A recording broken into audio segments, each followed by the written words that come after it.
It's real talk.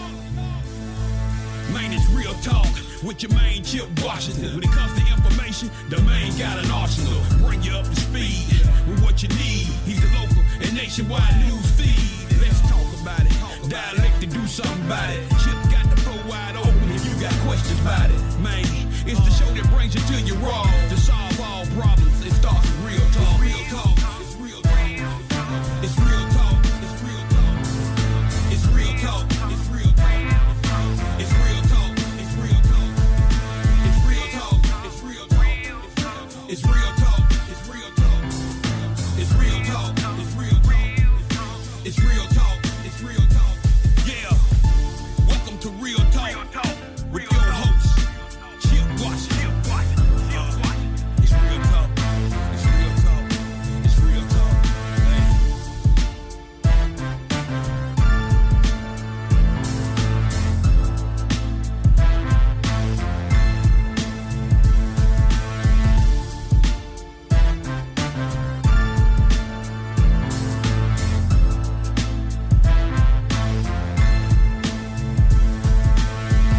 And here we go.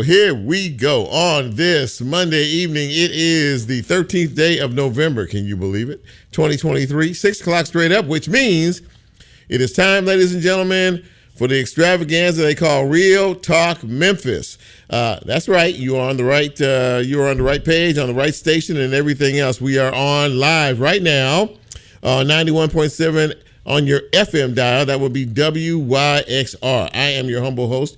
My name is Chip Washington, and if you're watching us by Facebook Live, by the way, you can see me. My head is sticking out over the microphone stand over here. I'm kind of back there. Yeah. Anyway, so we're here. We're fired up. We're ready to go, and we hope to bring you a very good broadcast because we work hard in trying to put stuff together for you each and every week, and we are glad that you are here. And we hope that you spend at least the next 60 minutes with us because we have some very good interviews with some very great people tonight, and I'm looking forward to getting into the conversation.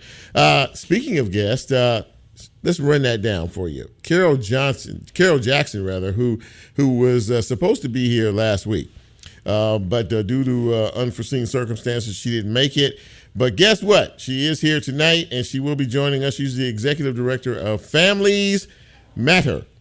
And that is an organization that, if you ask me, we need more now than we have ever needed one before. So we're happy to have her with us tonight. And she's going to talk about her organization and what they do to try to help keep families together regardless of situation and circumstances, meaning whether or not couples are together or not. If they have children involved, the children need to be the focal point. So I look forward to talking to her in just a few minutes. A little bit later on, we will have Wendi C. Thomas. If that name sounds familiar to you, she's a longtime journalist in this town, worked a long time for the Commercial Appeal. She is now the founder, publisher, and editor of MLK 50, Justice Through Journalism. And I've never had Wendi on this show before, but I've always admired her work. And I look forward to talking to her about MLK 50, what they have done. She's a multi-award winning journalist, and that organization has won some big prizes as well. But I want to find out sort of the history behind all of this, and of course, where we are today and where we're going in the future and how they play a role. And a bit later on, we'll speak to Chris Hope. Chris is the chairman and CEO of the Chris Hope Foundation, helping those in need. They are expanding their operation. They have 2 new hospital groups that they are working with. They do a lot of work with children from St. Jude and the Lebanon and the like. And really, I'm interested in finding out, what his passion is and why he is so passionate about young people, especially those who are dealing with medical difficulties. So there you go. That's our guest list for tonight. And let's see here. As I was starting to say a minute ago, we're on, of course, live on 91.7 WYXR, but you can also catch us on the WYXR app. We are on the TuneIn app. We're on Facebook Live this evening. And so you can check us out there if you feel so inclined. And when the show posts tomorrow or later this week, you can find us on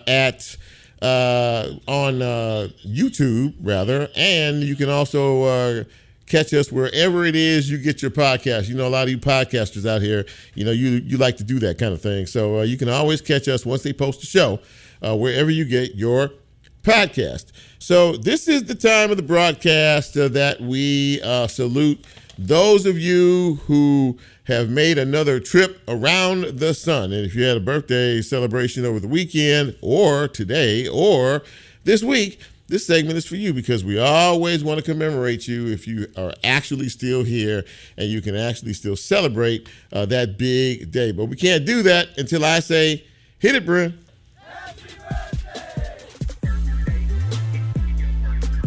We had a lot of happy birthdays going out tonight, so let's get to it. Tony Pearson celebrating a birthday today, as is Sinitra Williams Ford. Yeah, this is it. I was thinking this was the wrong list. Oh, Lola's on deck. She's got one as well later on. Teresa Wells, my play little sister, she is celebrating her birthday today. Sharon Wright, happy birthday to you. John Richard, it's your birthday today. John Richard Gresham, I believe that is. Diamond Garnett Taylor celebrating today, as is Rob Sawyer.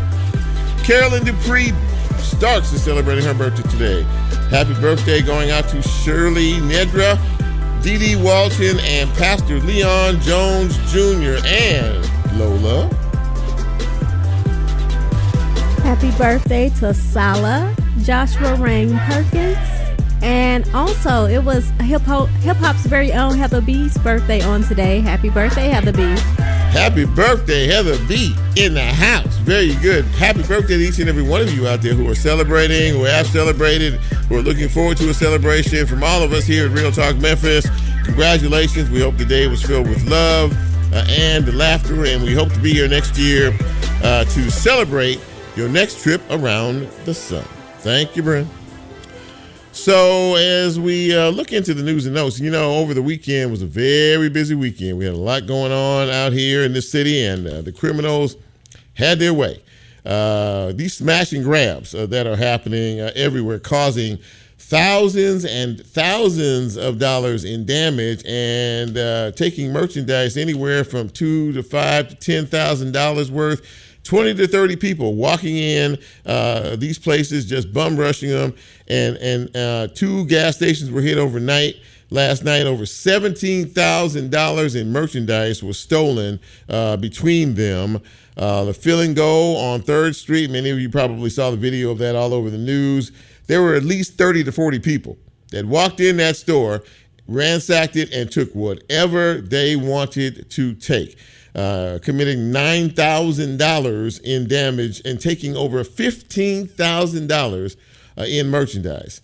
Next, we had the Exxon over there on Airways. About 30 to 40 people decided they were going to go over there and do the same thing, take what they wanted to take, and they took over $2,000 worth of merchandise. There was a FedEx truck last night that was actually in traffic at a light, and was surrounded by 3 to 4 vehicles who decided to get out and ransack the truck. They broke the lock, the safety lock on the back of the truck, and when it was all said and done, took over $100,000 in merchandise that was in this truck. You know, this goes to show you that lawlessness is becoming the big thing in our city. And if there are no deterrents to crime or criminal activity of any kind, why would criminals stop doing what they're doing on a daily basis? And, you know, the bottom line to it is, it doesn't matter if it's day or night. You know, it used to be way back in the day, they would, you know, sneak around, you know, in the darkness of night. But not anymore. They're committing crimes literally in the middle of the day.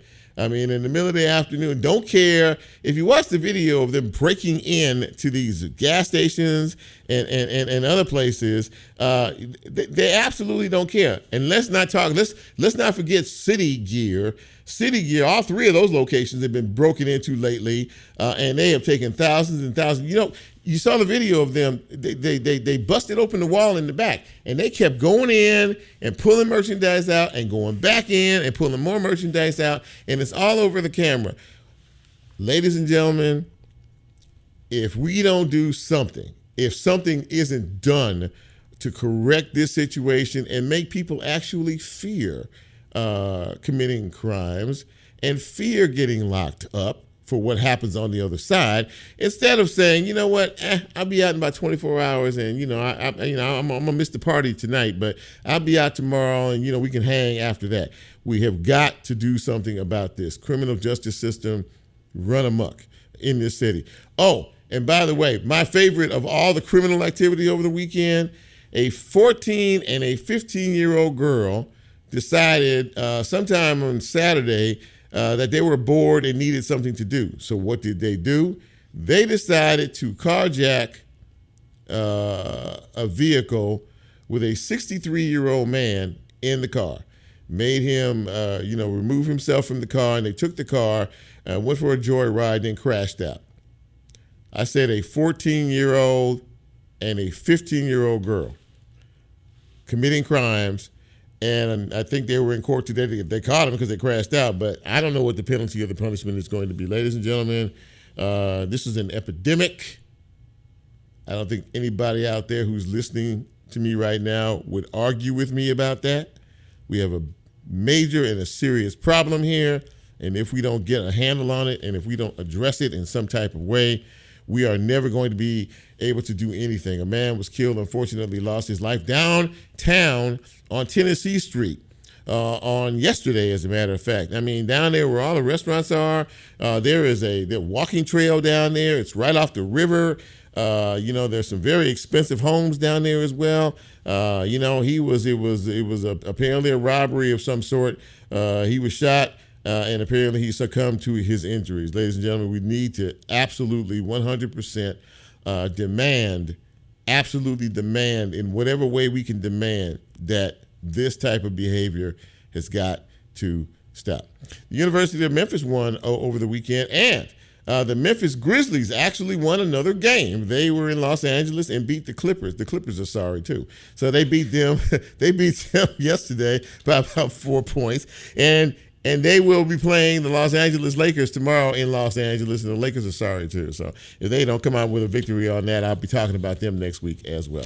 That's a quick look at news and notes on this Monday evening. I am going to take my first break, but when we come back, we're going to get into the broadcast. What do you say? Very happy to have you with us wherever you are and however you are getting us on this Monday evening in the city. I am Chip. You know who you are. We'll take our first break of the night, and we'll be right back.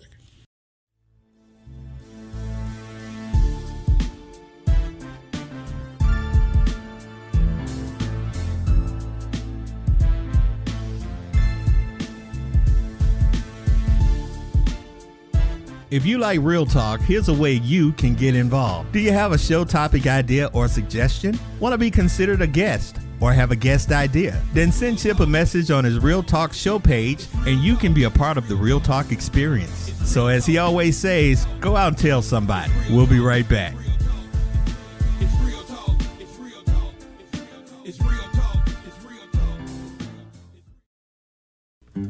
WYXR is supported by Memfo, presenting Green Sky Bluegrass at Minglewood Hall on Thursday, November 16th. This is an all-ages show and will include an opening set by Lindsay Liu. Ticket information and availability at memfopresents.com. Huey's is proud to support WYXR. Established in 1970 with 10 locations, Huey's menu includes burgers, sandwiches, and more. More information at hueyburger.com. Rumors of Fleetwood Mac is coming to the Orpheum Theater for one night only, November 14th. An opportunity for fans, both old and new, to rediscover the songs and performances of Fleetwood Mac. More information at orpheum-memphis.com.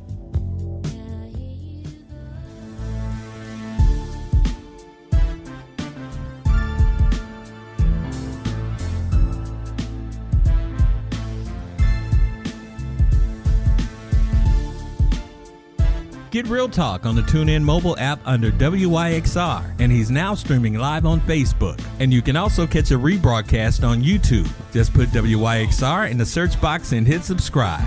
Now back to more Real Talk with Chip Washington.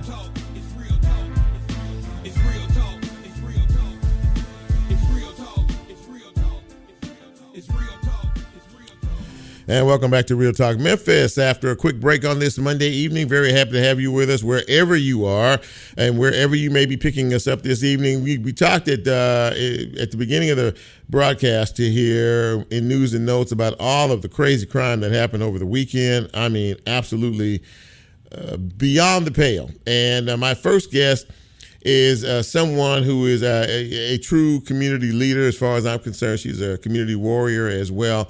And what she's trying to do is help so many families who need to be together for the sake of the children and for the sake of the family to do that. She has committed herself to doing that. And I'm very happy to have her back on the show. She's Carol Jackson, and she's the executive director of Families Matter. And my friend, again, thanks for coming on the show. It's great to see you. And how are you?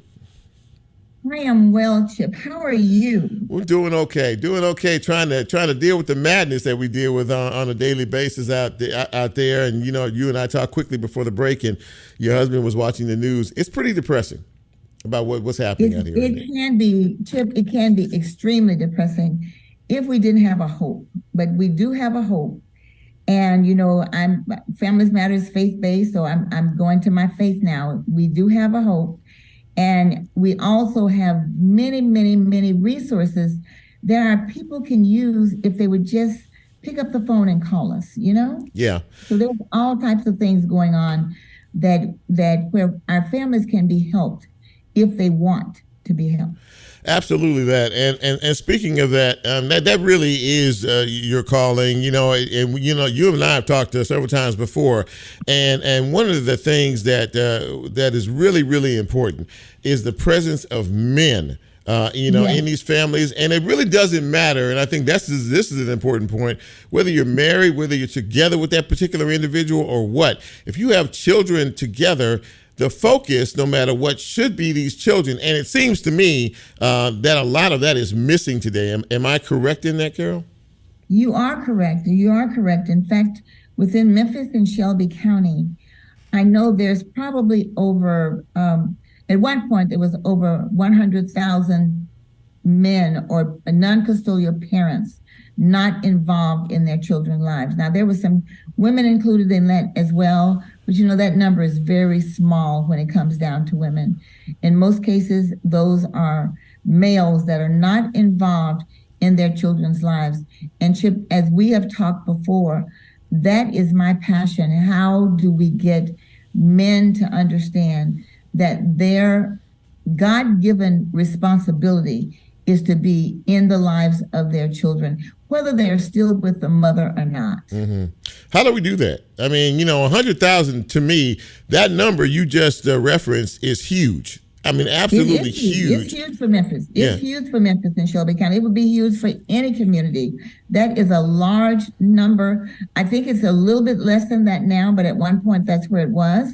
But no matter what it is, if it's in the 90,000 range, that is a huge number of children that are not daily involved in the children that do not have their fathers in their lives on a day-to-day basis. Mm-hmm. And that is, Chip, I really believe that is some of the reason we deal with some of the things we deal with today as far as crime is concerned.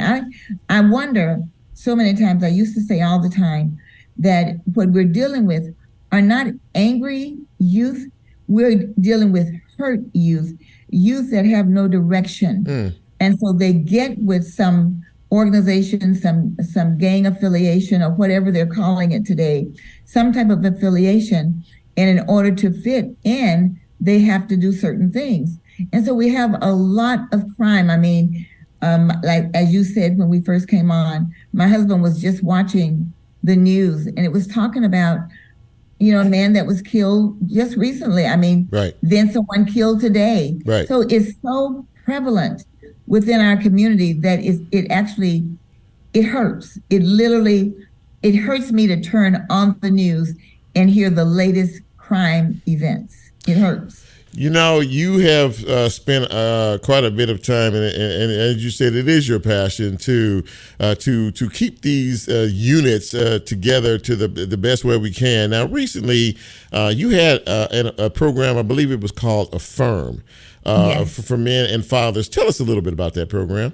Well, Affirm, first of all, let me just say that it is a program that a project that's funded under a grant with the state of Tennessee. So it's an evaluation program, Chip. And what we're doing is Affirm.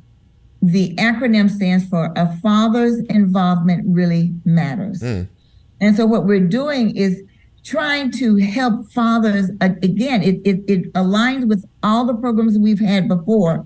This one just goes a little bit further in that it helps them build economic mobility. So one of the things we want to do is help them find jobs. Our major thing for me is the fatherhood coaching and the parenting support. Getting in those fathers' lives and helping them understand their role within their children's lives. We have classes and Pursuit of God out in Fraser. We have them at Mount Vernon and Westwood.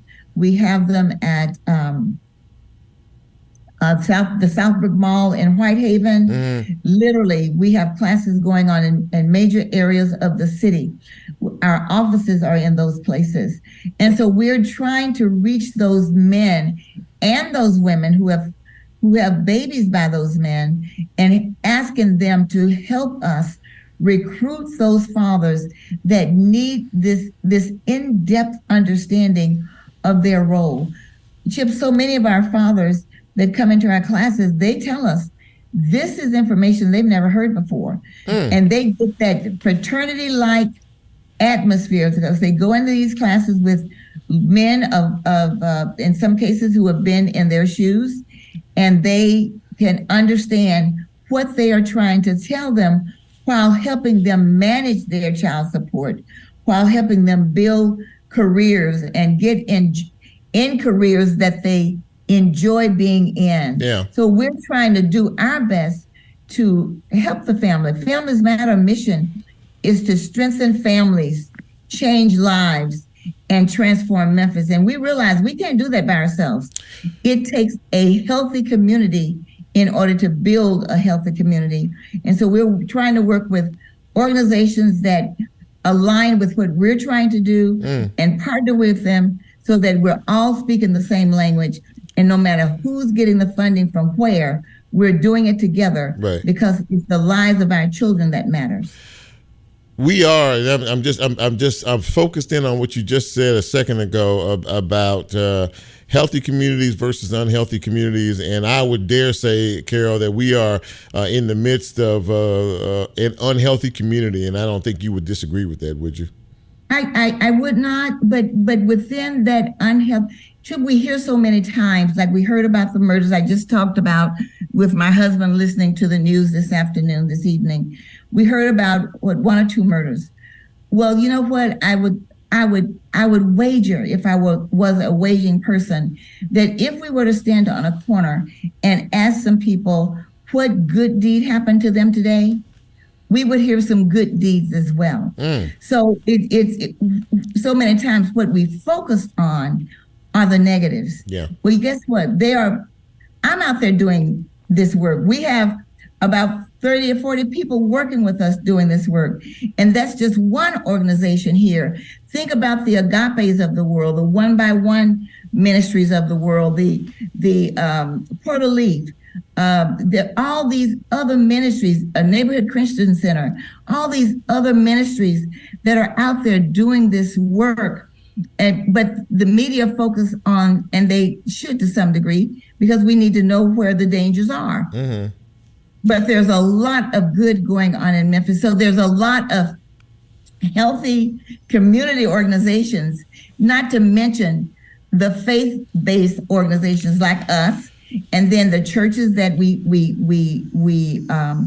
partner with. So there's a lot of people doing good work, but we hear a lot about the crime and all that, and it is bad. I don't take anything away from that. Yeah. It is bad. However, for every bad, I'm sure that there's 10 goods. I just believe that. I just believe it. Yeah, absolutely. And I think you have to, if you're going to continue to do the work that you are doing and not be deterred by it, a key phrase and a key, really one of the key phrases in all of this is partnership. And that goes, I mean, that stretches far beyond, the nuclear unit. And we're talking about everybody working together. And we have to do that, don't we, Kira? We all have to buy in and have to play a role and a part in this some kind of way. Do we not? I believe that, amen and amen again.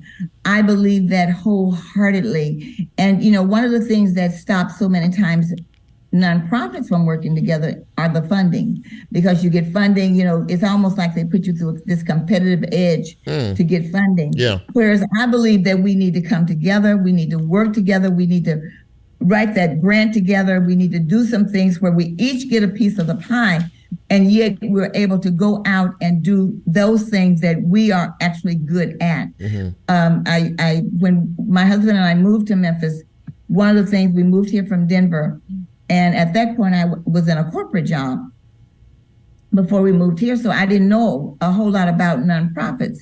And one of the things I tried to do when I first started working for the nonprofits was to try to pull people together, where you find out that people, in so many instances, they're in silos. They we can actually align with someone, but if they didn't get funding for that, they might not want to help you over here or give you some knowledge that you need in order to be successful. Well, I truly believe, Chip, that we're coming down to a day, because as you just spoke about the crime and I spoke about the crime is beginning to balloon so much that we're going to have to come together in order to have that positive impact that each one of us want to have within the community. This affects everybody.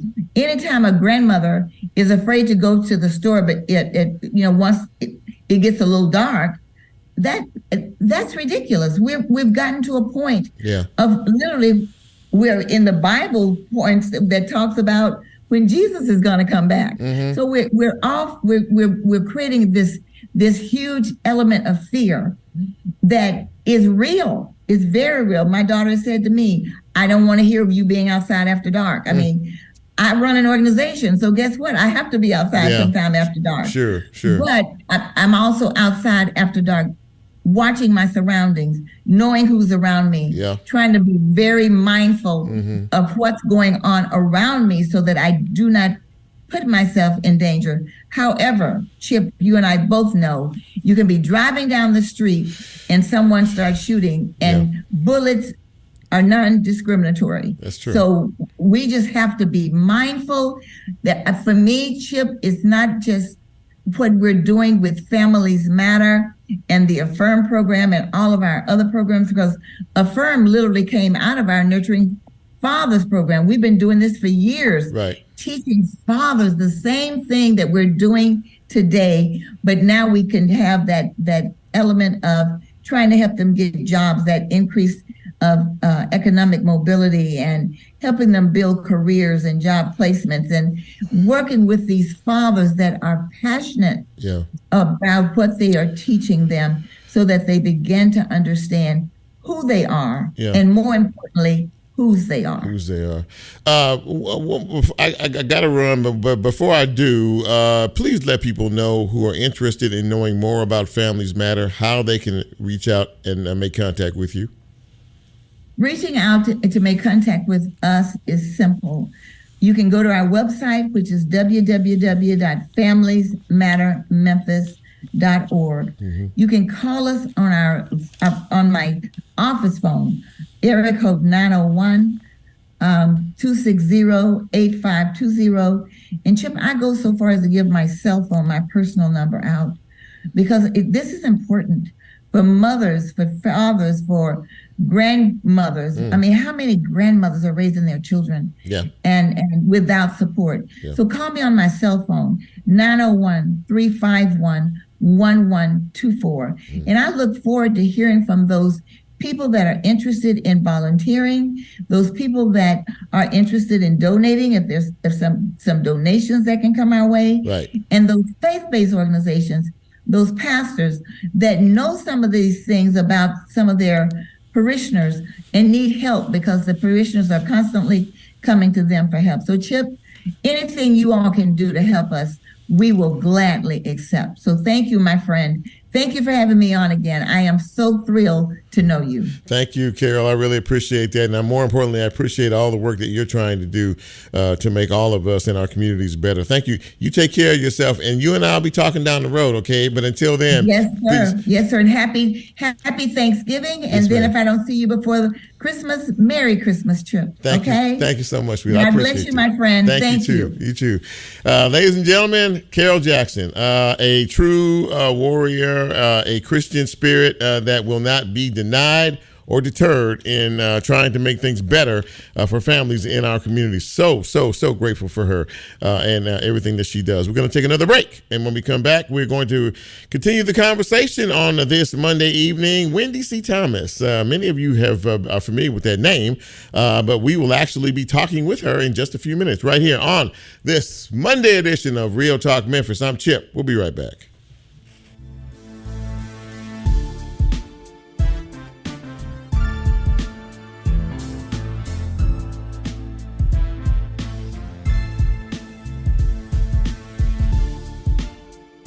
If you like Real Talk, here's a way you can get involved. Do you have a show topic idea or suggestion? Want to be considered a guest or have a guest idea? Then send Chip a message on his Real Talk show page and you can be a part of the Real Talk experience. So as he always says, go out and tell somebody. We'll be right back. It's real talk. It's real talk. It's real talk. It's real talk. Support for WYXR comes from New Ballet Ensemble and School. Nut Remix is back at the Cannon Center, November 17th, 18th, and 19th. A modern reinvention of Tchaikovsky's classic Nutcracker, set on Bill Street with the Memphis Symphony Orchestra and jilkin dancer Lil Buck. More information at newballet.org. On November 17th, Minglewood Hall will host indie folk band The Head and the Heart. The night will begin with an opening set by indie pop artist Yoke Lore. More information regarding tickets can be found at minglewoodhall.com.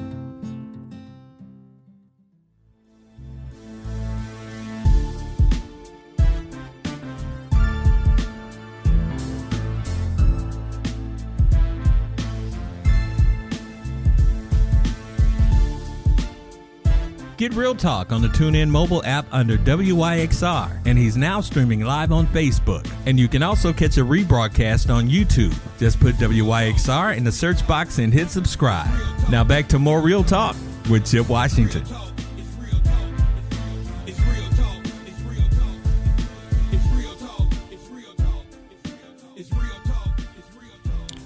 And welcome back to Real Talk Memphis on this Monday evening. Chip with you, and very glad to have you with us. And I'm very glad to have my next guest with us. Many of you are familiar with the name. She was a longtime columnist for the Commercial Appeal, had many positions over there.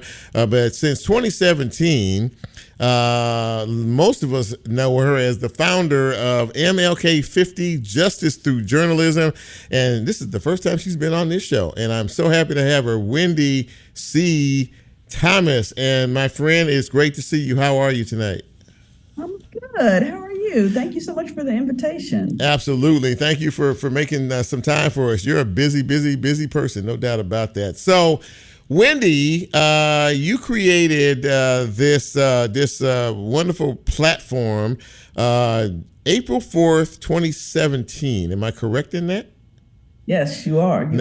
You're right. Now, the symbolism is not lost on me, but what was the symbolism, and why did you even decide that you wanted to start something like this? Yeah. So, MLK 50, not surprisingly, was launched in the run-up to the 50th anniversary of Dr. King's assassination, as its name would imply. Right. And at the time, I really wanted to force the community to think about what we'd done with Dr. King's sacrifice. And so I'm a journalist. That's the tool I have in my toolkit. And so I started what I thought would be like a one-year project, but it's grown into like an entire newsroom and things. And staff, and it's getting bigger every day. It is getting bigger every day. You're a multi-award-winning journalist. And this particular publication it has won many big journalistic prizes. What is when you get up every day and your staff and you all get together and you talk about some of the things you want to focus on?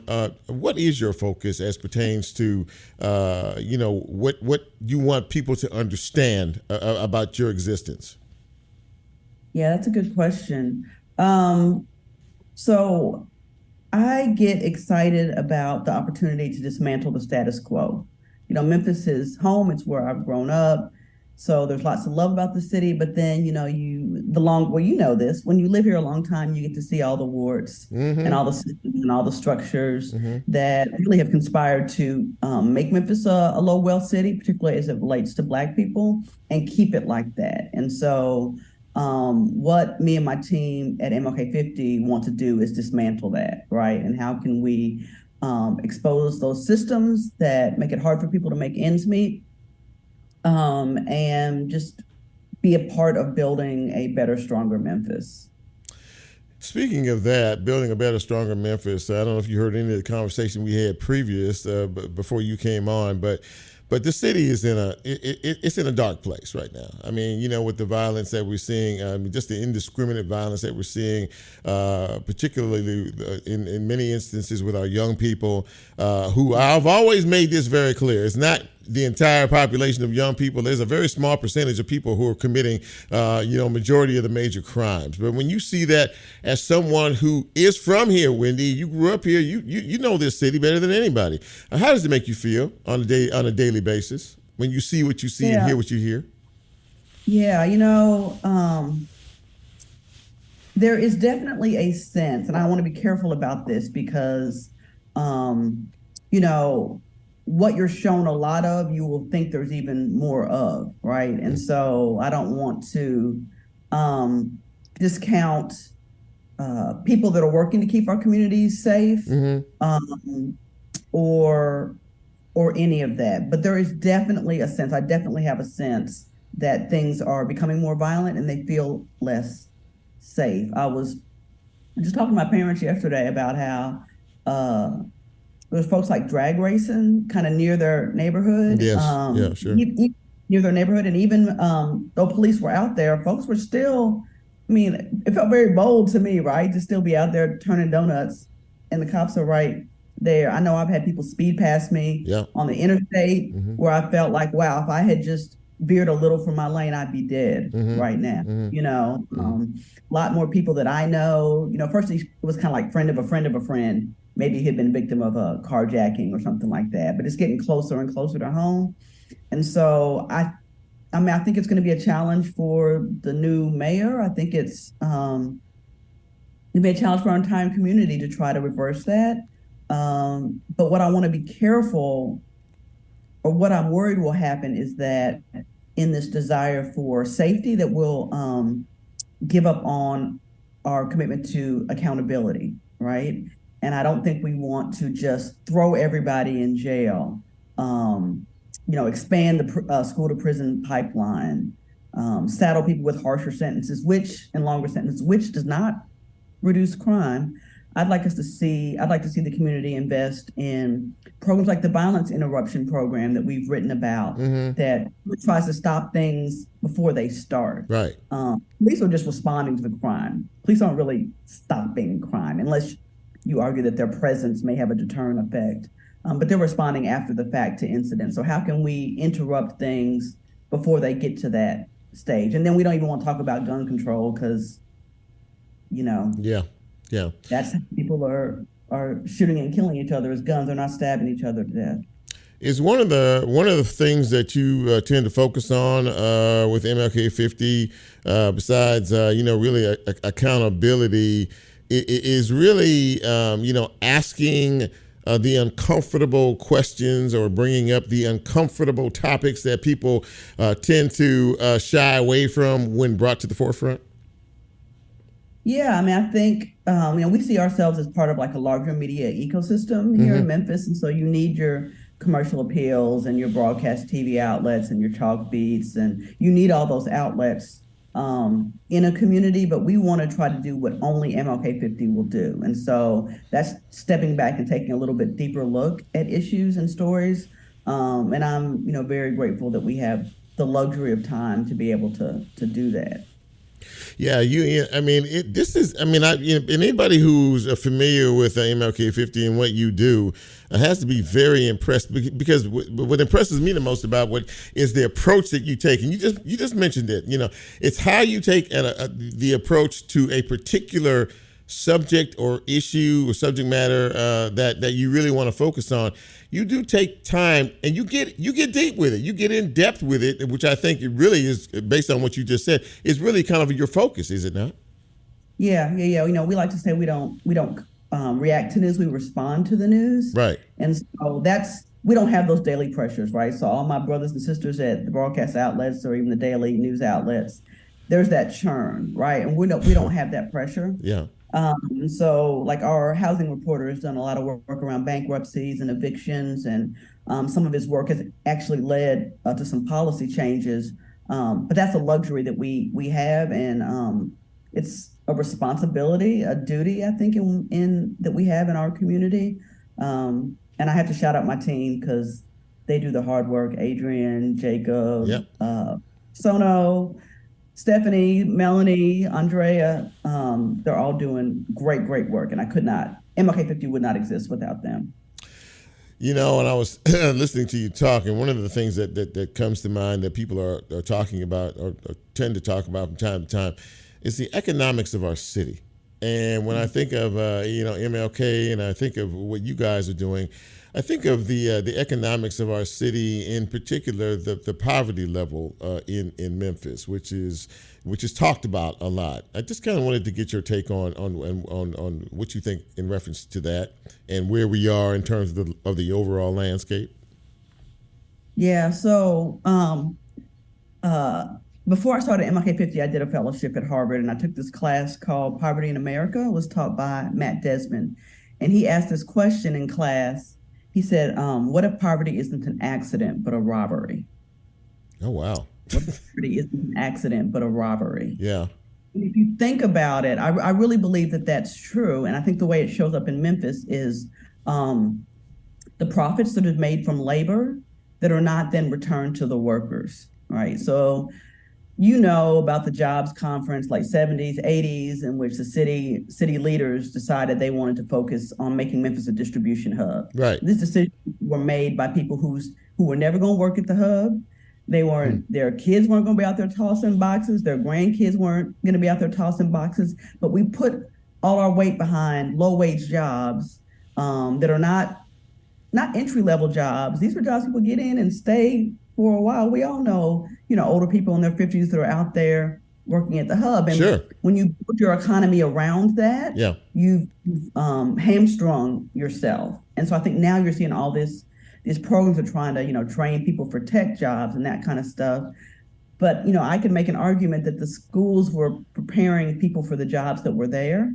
And now we're trying to scramble to prepare people for the jobs that are coming, and we're coming up short. But that was the decision. And so the poverty that you're seeing, systemic poverty, was the result of decisions made by people, often to take the profits, the money from the people who generate the money, and give it to shareholders, people who already have wealth. We could spend a lot of time having this conversation tonight. Unfortunately, I'm out of time with you. But listen, first of all, thank you so much for coming on the show. We've been trying to work this out for a while, you and I. I'm glad we were finally able to do so.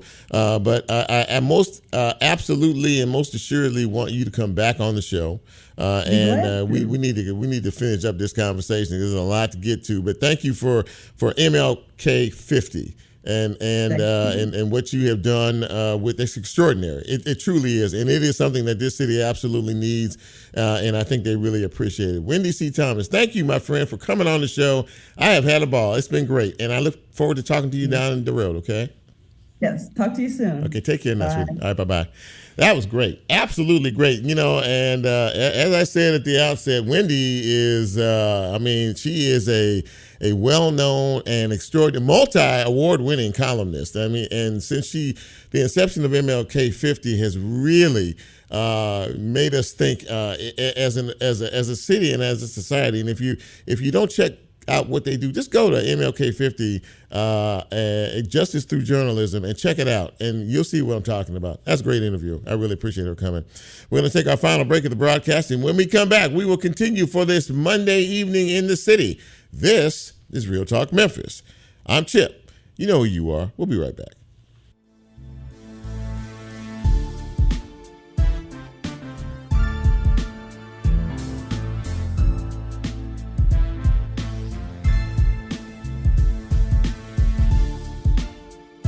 If you like Real Talk, here's a way you can get involved. Do you have a show topic idea or suggestion? Want to be considered a guest or have a guest idea? Then send Chip a message on his Real Talk show page and you can be a part of the Real Talk experience. So as he always says, go out and tell somebody. We'll be right back.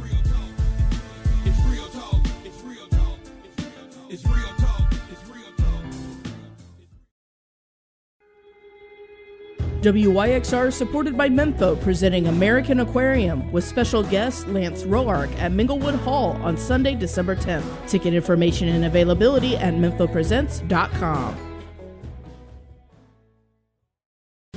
WYXR is supported by Menfo, presenting Jazz is Dead at Minglewood Hall on Wednesday, December 13th. Ticket information and availability at menfopresents.com.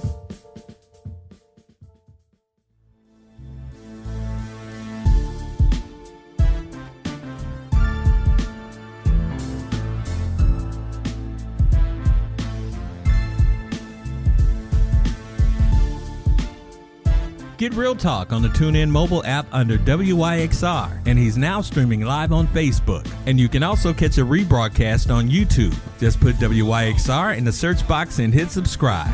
Now back to more Real Talk with Chip Washington.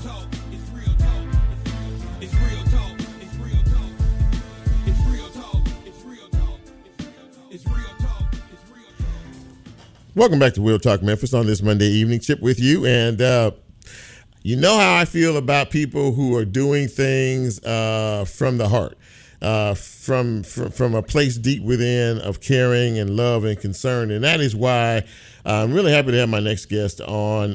He is Chris Hope. And, of course, he fronts the Chris Hope Foundation, which is a nonprofit organization providing financial and social support services to families in their child's fight against life-threatening diseases. Chris joins me now. Chris, it is great to see you, and thank you for taking time to come on the show, man. Really appreciate it. Most definitely. I appreciate the opportunity. So listen, in that little summary that I just read, about you and your organization, it just brings me to one thing, Chris. Why was this so important for you to found this foundation and to be able to help so many people who need so much of the support and love, especially those with young ones who are going through some very difficult challenges?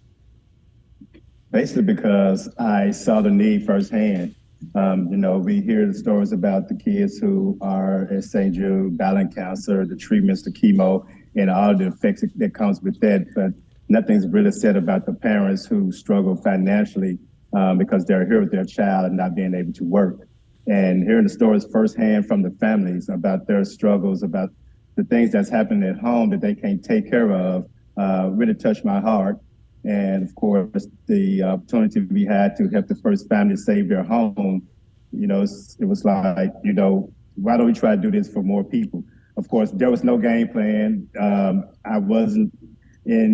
didn't have any kind of sights of running a nonprofit organization, didn't have any knowledge on what it took to run a nonprofit. It's just something that literally God put on me to do. And for 8.5 years now, we've been doing it for not just here at the city of Memphis, but also other states across the country. It really is, quite just reading about your organization, and I went to your website, and then of course I saw the testimonials from the parents that you have helped through these processes, and yours as well, and it was just so.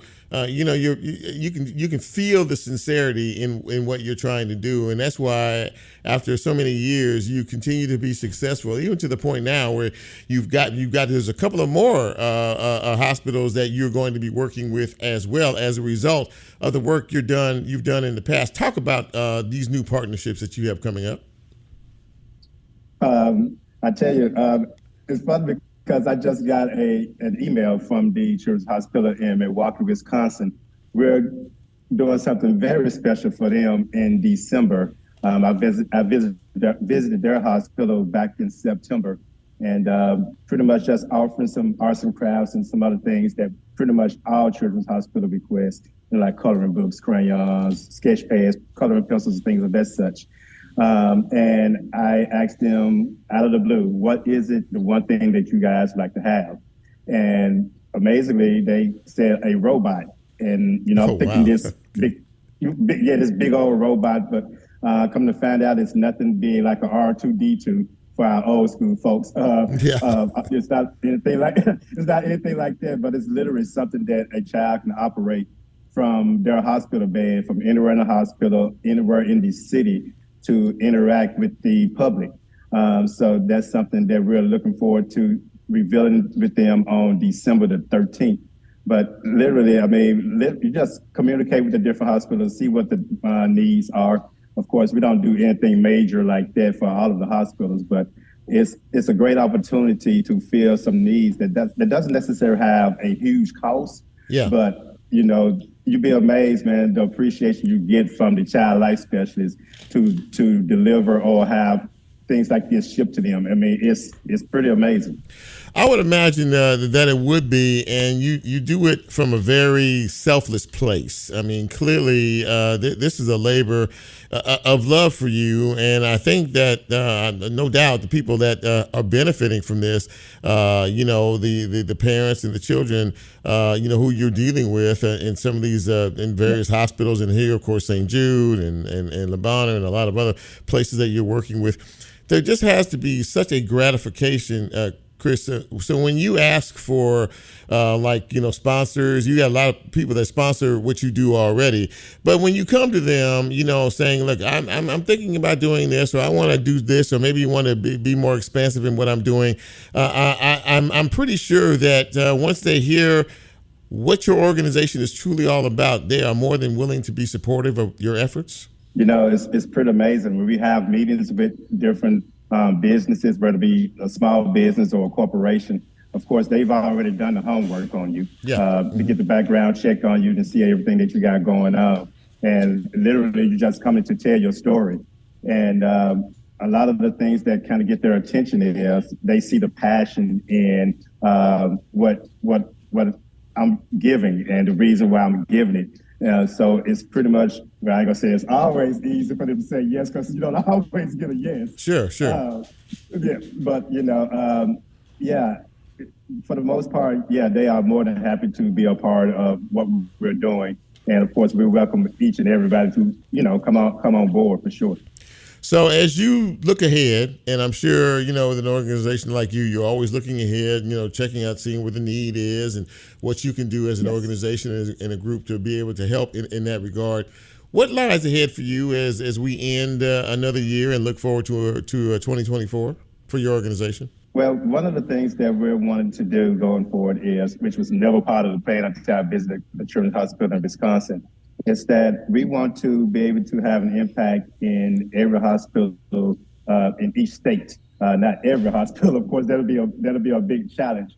But we want to target each state in the United States. We want to be able to put a thumbtack on each state saying we were here and we made an impact here at this hospital, and also be able to grow the team, to be able to add more staff members, add more volunteers, to add more opportunities for the community to get involved.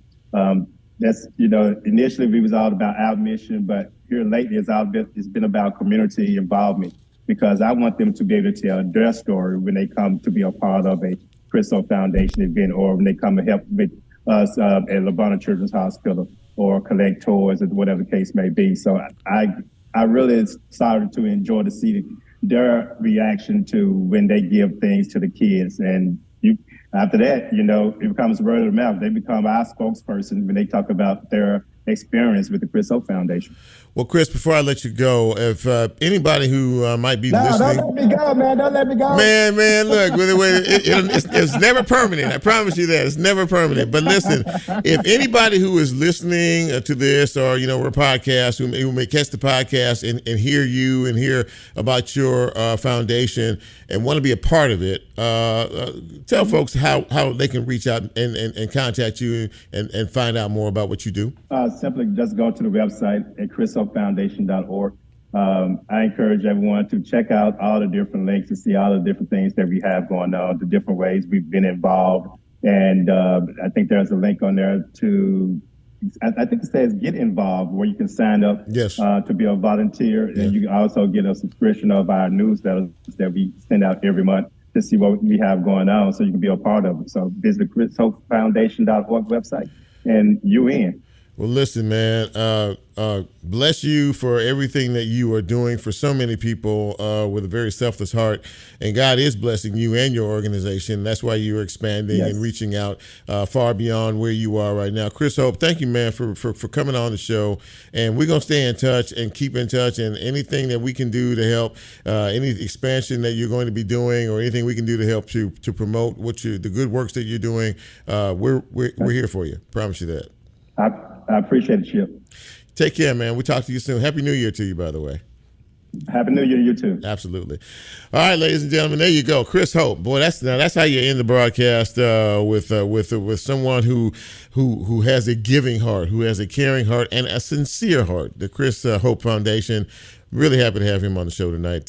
Happy to have everybody on the show tonight. And as we get out of here, listen, I just have to, kind of go back in the conversation that we had, about our city has a lot of challenges in so many ways. And honestly, we don't paint everybody with the same broad brush, because there are so many people that are doing so many positive things, as Brent plays us out. And, I just want to continue to support that. And as I continue to support that in our community and beyond, I need you all to help to support that as well.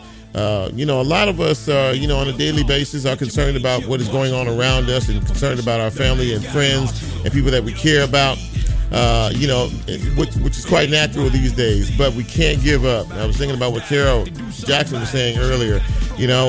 She's a Christian woman and she cares, and she's not going to give up, no matter how dark some of the days may be. And that's for all of us. We can't give up and we can't give in to where things are. So for all of you who checked us out tonight on Facebook Live, and if you may be listening on radio or social media, wherever you're catching us at, please continue to support this broadcast, because I'm going to work my tail off to try to support the best in Memphis and everything that we do as a city moving forward. God bless each and every one of you. Please stay alert, watch for your surroundings around you, and take care of other folks as well. So for Nicole, for Lola, for Bren, and for me, Chip, thank you for being with us tonight. We are out.